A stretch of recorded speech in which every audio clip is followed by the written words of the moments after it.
In Iraq. A year and a half after U.S. troops left the country, it's clear that those who said the war was over and the country would be stable on its own were very, very wrong. Instead, deadly fighting is engulfing Iraq, leaving many worried it may slip back into civil war. July marked the deadliest month in 5 years, more than 1,000 dead and 2,000 injured. And the violence continued today. A wave of 8 car bombs exploded across Baghdad, mainly in Shiite areas, killing at least 25 and wounding 70 others. My next guest is Iraq's Foreign Minister, Hoshyar Zebari. In the face of spiraling sectarian violence, political conflict, and a growing threat from al-Qaeda. Thanks for joining us, Mr. Zebari. You met with John Kerry, the U.S. Secretary of State in Washington, D.C. this day. What did you talk about, especially, I'm sure, regarding the violence that is once again on the rise in Iraq?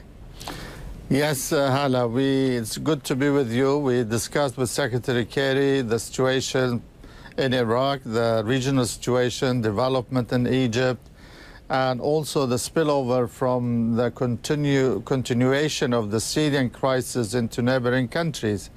Yes, as you said, there is a trend for more heightened sectarian tension, as we've seen in Lebanon, in Iraq, and participation of Hezbollah in the conflict and in Syria. And nobody can benefit from this. Really, there are forces who are encouraging this sectarian confrontation, but the ongoing Syrian crisis is going to lead to more instability and more unrest in the entire region. But what is the government, if I can ask you, the government of Iraq doing? What is it telling its citizens who are just sick and tired of all this? After 10 years of war, now they can't go out to a market or a restaurant on Eid without being afraid of getting blown up. What is the responsibility of the central government here to protect them?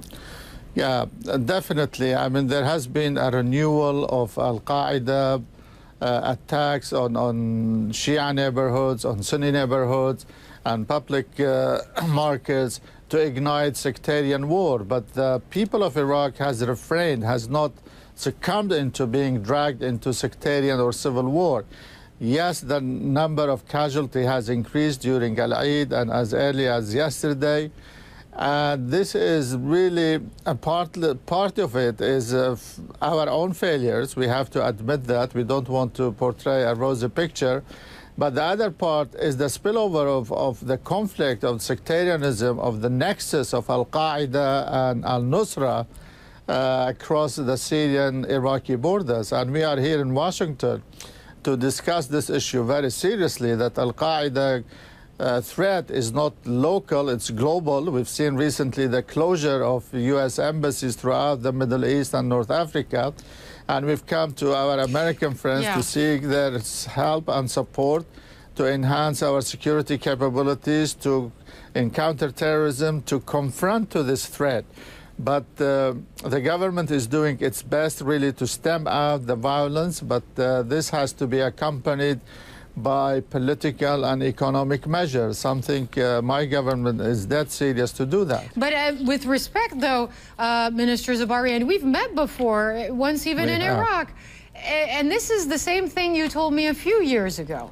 So what's different about now? Because a few years ago you were saying we need help, we need to increase security, but we need economic opportunity. And we're in 2013 now. No, the situation has changed, Hala. Since those days, I and General Petraeus came and knocked on your door, you see, in downtown Baghdad during the search time. Now the entire region is boiling. As you have been reporting, the whole dynamics have changed. The political system have fallen, and also the lack of leadership in the regions, really, whether regional or international. Everybody is left to his own. And therefore, it is very important to have regional, international cooperation to defeat Al-Qaeda and its affiliates like Al-Nusra and elsewhere.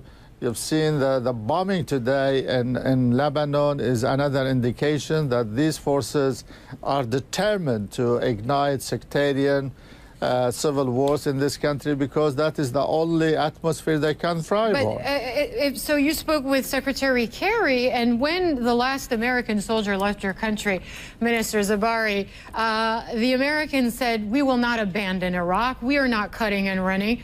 You know, we're going to help Iraq on its path to stability. A, are they really doing that?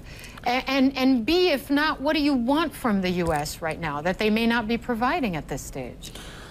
No, we discussed with Secretary Kerry and other U.S. officials at the White House the importance really to enhance Iraq-U.S. relationship. Iraq is still a reliable ally and partner to the United States. We have the strategic framework agreement that we have started discussions on the political and diplomatic joint coordination committee, and there will be further meeting in Baghdad.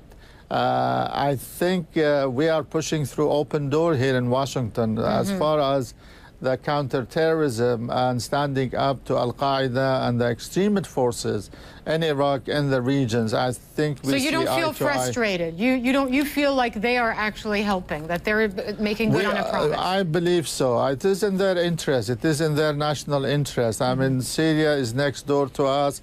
Maybe it's thousands away from you, but really we are all affected by this ongoing crisis and suffering.